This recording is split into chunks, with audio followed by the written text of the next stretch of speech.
وای په خیبر پښتونخوا کې او په بلوچستان کې مذاکرات نه اپریشن ډیر انتهایی ضروری دی او د انډیا سره جنگ نه مذاکرات ډیر انتهایی ضروری دي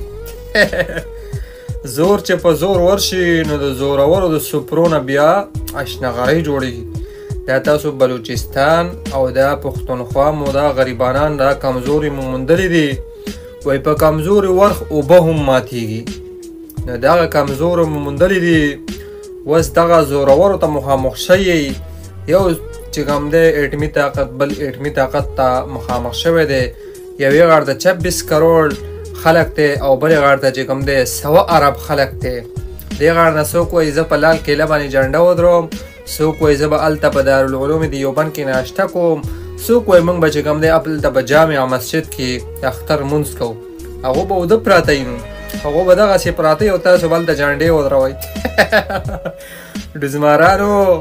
ډزمارانو ډزې مه ولئ دلګانو هغو به درکې روغ ننوځي چېرته 100 ارب او چېرته 26 کروڑ دلګانو تاسو به هغه 313 هغه صحابه او هغه دغه کوئ خو هغه پکه مسلمانانو دا 26 کروڑ منافقین دي دلګانو 26 کروڑ او بس دلته پښتنو له او دلته بلوچیانو له نران دي چې د شانه پې زور راشي که نه بیا دا ټیزونه چې بیا د ټټر یې خېږي پوه شو اوس کونه ټینګه کوي